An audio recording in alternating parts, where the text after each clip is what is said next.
प्रधानमंत्री ने वाराणसी में अंतर्राष्ट्रीय सहयोग और सम्मेलन केंद्र रुद्राक्ष के साथ ही विभिन्न विकास परियोजनाओं का किया लोकार्पण और शिलान्यास।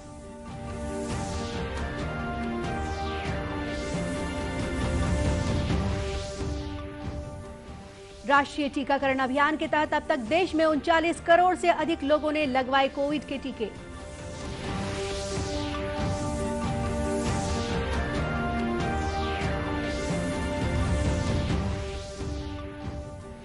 बिलासपुर हाईकोर्ट के साथ ही राज्य के सभी न्यायालयों में 19 जुलाई से सामान्य कार्य होंगे शुरू।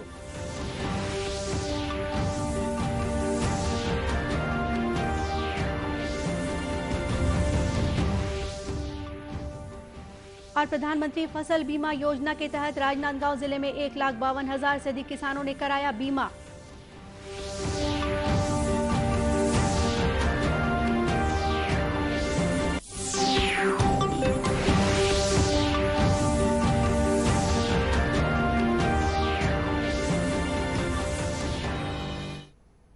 नमस्कार, आप देख रहे हैं दूरदर्शन समाचार। मैं हूं गोपा सान्याल और अब समाचार विस्तार से। प्रधानमंत्री नरेंद्र मोदी ने आज वाराणसी में 1,583 करोड़ रुपए की लागत की विभिन्न विकास परियोजनाओं का लोकार्पण और शिलान्यास किया। प्रधानमंत्री ने अंतर्राष्ट्रीय सहयोग और सम्मेलन केंद्र रुद्राक्ष का भी उद्घाटन किया। इस कन्वेंशन सेंटर का निर्माण जापान की सहायता से किया गया है। इस अवसर पर श्री मोदी ने कहा कि काशी का प्राचीन वैभव अपने आधुनिक स्वरूप में अस्तित्व में आ रहा है।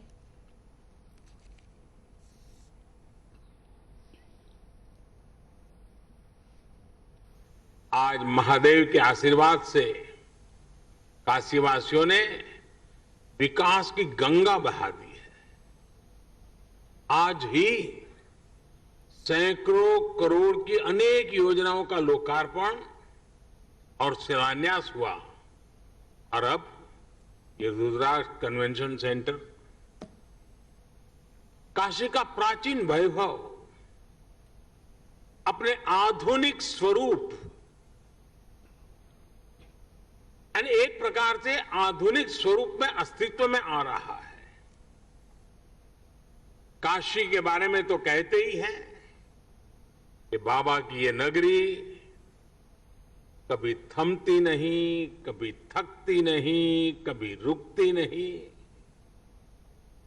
विकास की इस नई ऊंचाई ने काशी के इस स्वभाव को एक बार फिर सिद्ध कर दिया है। कोरोना काल में जब दुनिया ठहर सी गई तब काशी संयमित तो हुई, अनुशासित भी हुई, लेकिन सृजन और विकास की धारा अविरल बहती रही। प्रधानमंत्री ने अपने वाराणसी प्रवास के दौरान काशी हिंदू विश्वविद्यालय में 100 बिस्तरों वाले मातृ और शिशु विभाग, गौदोलिया में बहुस्तरीय पार्किंग, गंगा नदी में पर्यटन के विकास के लिए रोरो वेल्स तथा वाराणसी गाजीपुर राजमार्ग पर 3 लेन वाले पुल का उद्घाटन भी किया। साथ ही 839 करोड़ रुपए की लागत वाली कई परियोजनाओं की आधारशिला रखी। इनमें केंद्रीय पेट्रोकेमिकल इंजीनियरिंग और प्रौद्योगिकी संस्थान में कौशल तथा तकनीकी सहायता केंद्र, जल जीवन मिशन के तहत 143 ग्रामीण परियोजनाएं और करखियान में आम तथा सब्जी के एकीकृत पैकेजिंग हाउस का निर्माण शामिल है। राष्ट्रीय टीकाकरण अभियान के तहत अब तक देश में 39 करोड़ 13 लाख से अधिक लोगों को अब तक कोविड से बचाव के टीके लगाए जा चुके हैं। स्वास्थ्य मंत्रालय ने कहा है कि पिछले 24 घंटों के दौरान 34,97,000 से ज्यादा कोविड रोधी टीके लगाए गए हैं। वहीं स्वस्थ होने की दर बढ़कर 97.28% हो गई है। अब तक कुल 3 करोड़ 1 लाख से ज्यादा लोग संक्रमण से स्वस्थ हो चुके हैं। देश में सक्रिय मामलों की संख्या 4,32,041 है, जो कुल मामलों का 1.39% है।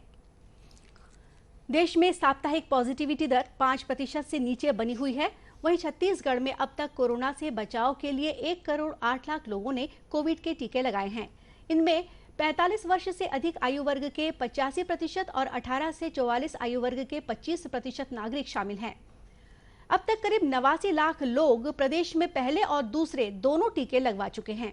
प्रदेश में पिछले 24 घंटों के दौरान कोरोना के 252 नए मामले सामने आए हैं, जिसे मिलाकर अब तक 9,98,817 मामले हो गए हैं।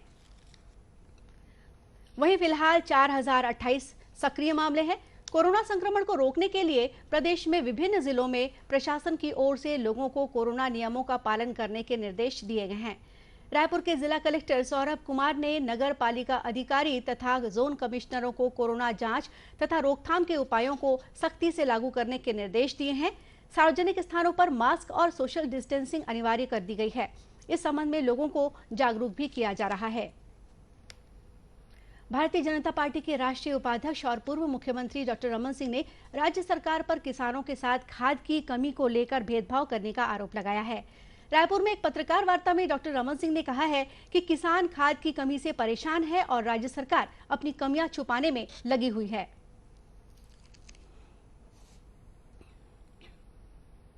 छत्तीसगढ़ में आज किसानों का खाद के मामले में पूरे छत्तीसगढ़ में हाहाकार मचा हुआ है। खाद उपलब्ध नहीं है। सारे के सारे खाद 60% खाद व्यापारियों को दे दिया गया। सिर्फ और सिर्फ 30%, 25% खाद सोसाइटी के माध्यम से मिल रहा है। सब सोसाइटी में यही स्थिति है। डॉक्टर सिंह ने कहा है कि भारत मुख्य रूप से आयात के माध्यम से अपनी घरेलू तेल की मांग को पूरी करता है। जरूरत का 80% से ज्यादा कच्चा तेल बाहर से मंगवाया जाता है। ऐसे में पेट्रोल डीजल के दाम बढ़ने पर राज्य सरकार को जनता की फिक्र करनी चाहिए और पेट्रोलियम पर राज्य के वैट को कम करना चाहिए। और मनमोहन सिंह के सरकार में भी मैं मुख्यमंत्री था, मुझे मालूम है कितनी बार लगातार पेट्रोल और डीजल की कीमत में बढ़ोतरी हुई और हमने उस समय वैट को कम करके कई बार, मुझे याद अच्छे से आ रहा है कि हमने वैट को कम करके कीमत को कम करने का, रेगुलराइज करने का प्रयास किया। 2.5 साल में एक भी बार क्या मुख्यमंत्री ने प्रदर्शन और धरना नहीं, उनके हाथ में अधिकार है क्या इसको वैट को कम करने के बारे में कुछ बात उन्होंने सोची? डॉक्टर सिंह ने कहा है कि भाजपा परिवार नियोजन को लेकर जन जागरूकता अभियान चलाएगी। छत्तीसगढ़ में कोरोना का संक्रमण कम होने के साथ ही स्थितियां सामान्य होती जा रही हैं। बिलासपुर हाईकोर्ट के साथ ही राज्य के सभी न्यायालयों में 19 जुलाई से कार्य शुरू हो जाएगा। बिलासपुर उच्च न्यायालय के रजिस्ट्रार जनरल दीपक कुमार तिवारी ने राज्य के सभी कोर्ट में कोरोना नियमों का पालन कर सभी जिला न्यायालयों में कार्य शुरू करने के निर्देश दिए हैं। जारी आदेश के मुताबिक कोर्ट रूम में सोशल डिस्टेंसिंग का पालन करना जरूरी होगा। साथ ही मास्क और सैनिटाइजर का उपयोग तथा 2 व्यक्तियों के बीच 2 गज की दूरी रखना होगा। जापान के टोक्यो शहर में होने वाले ओलंपिक खेल में हिस्सा लेने के लिए भारतीय टीम रवाना हो चुकी है। टीम में शामिल खिलाड़ियों को पूर्व हॉकी खिलाड़ी सबा अंजुम ने अपनी शुभकामनाएं दी हैं। दूरदर्शन समाचार से बातचीत करते हुए भारतीय हॉकी टीम की पूर्व कप्तान सबा अंजुम ने कहा कि काफी लंबे समय से खिलाड़ियों को ओलंपिक खेलों का इंतजार था, जो अब पूरा हुआ है।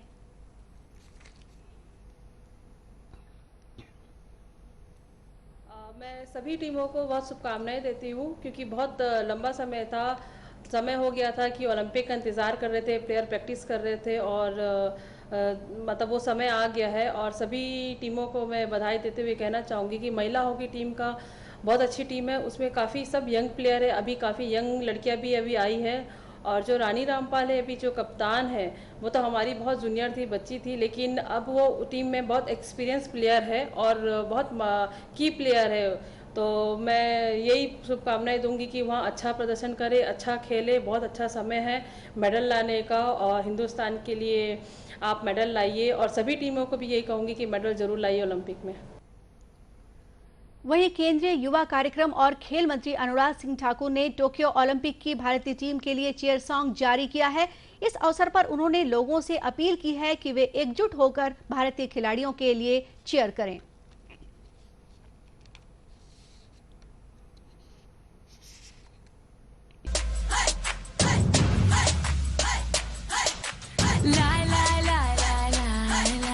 हमने मचाया शोर, सारे अंबर में छलके हुस्न समंदर से। लाई लाई लाई लाई लाई लाई, you hear our voices roar। Tokyo Olympic में भाग लेने वाले खिलाड़ियों को नमो ऐप के जरिए प्रोत्साहित किया जा सकता है। प्रधानमंत्री नरेंद्र मोदी ने लोगों से ओलंपिक खेलों में शामिल होने वाले खिलाड़ियों को प्रेरित करने के लिए अपील की है।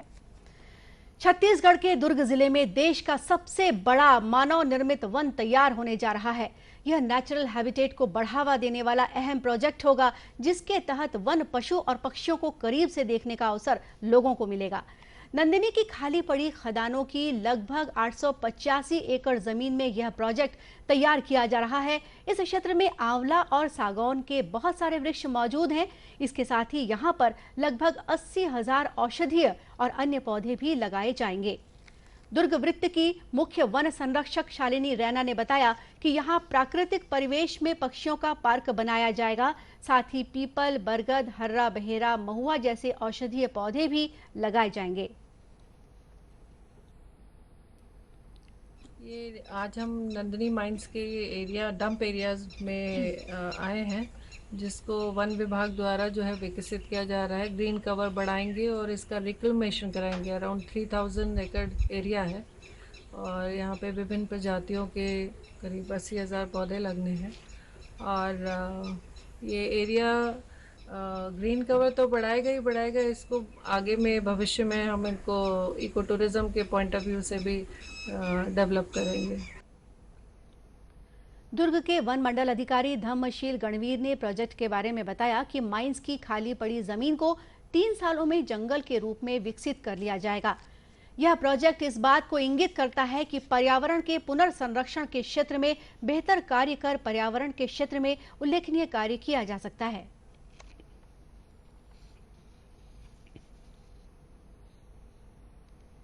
मुख्यतः देखा जाए तो जनरली देखा जाता है कि जैसे माइंड जो खदान क्षेत्र है उसको जो है लोग या फिर जो संस्थाएं होती है जनरली ऐसे ही छोड़ती है, बंजर भूमि रहती है। तो उसको हम लोग ये सोच रहे हैं कि एक मानव निर्मित वन वहाँ पे कैसे तैयार करें और साथ साथ में लोगों को हम लोग कैसे एक प्रकृति के साथ जोड़ने का प्रयास करें। जैसे आप कोरोना के काल में आप देखेंगे कि अभी ऑक्सीजन की कमी हर व्यक्तियों को वहाँ महसूस हुई है इस दौरान। तो कैसे ऐसे कई स्पेस तैयार हो जाए जहाँ पे लोगों को ये पता चले कि हमारा जंगलों के महत्व जो है लोगों तक पहुँचे और हमारी पूरी प्रकृति का महत्व लोगों तक पहुँचे, जैविकता का महत्व लोगों तक पहुँचे। इस दिशा में ये प्रयास है। मानव निर्मित इस जंगल में झील तथा पक्षियों के ब्रीडिंग ग्राउंड विकसित किए जाएंगे। यह जंगल देश दुनिया के लोगों के लिए बेहतरीन जगह साबित होगा। प्रधानमंत्री फसल बीमा योजना के तहत खरीफ फसलों का बीमा कराने का आज अंतिम दिन था। इस योजना के तहत सहकारी समितियों के माध्यम से किसानों की फसलों का बीमा कराया जा रहा है। प्राकृतिक आपदा, ओलावृष्टि तथा कम बारिश होने से फसलों को नुकसान होने पर बीमा की राशि किसानों को दी जाएगी। राजनांदगांव जिला केंद्रीय सहकारी बैंक के मुख्य कार्यपालन अधिकारी सुनील वर्मा ने बताया कि जिले में केंद्रीय सहकारी बैंक सहित 35 सहकारी समितियों के माध्यम से 1,52,000 से अधिक किसानों की फसल का बीमा कराया गया है।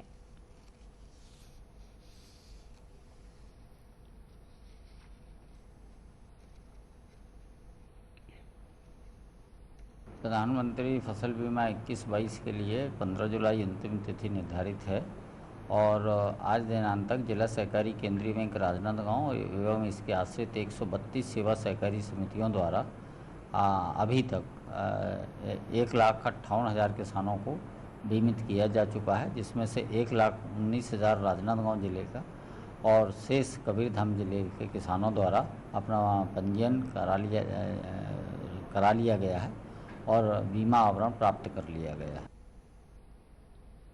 श्री वर्मा ने बताया कि पिछले साल का 138 करोड़ रुपए बीमा क्लेम का वितरण किया गया है।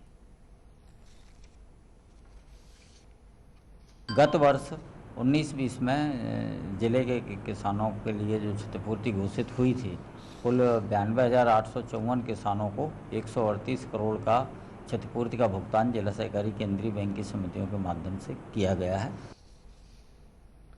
जिले में प्रधानमंत्री बीमा योजना के तहत अधिक से अधिक किसानों को शामिल करने के लिए ग्राम स्तर पर प्रचार प्रसार अभियान चलाया गया था। फसल बीमा कराने के लिए गांवों में जाकर किसानों को प्रेरित किया गया है। बीमा का लाभ धान, असिंचित सोयाबीन और अरहर फसल लेने वाले किसानों को भी मिलेगा। और इसी के साथ ये समाचार बुलेटिन यहीं समाप्त हुआ। नमस्कार।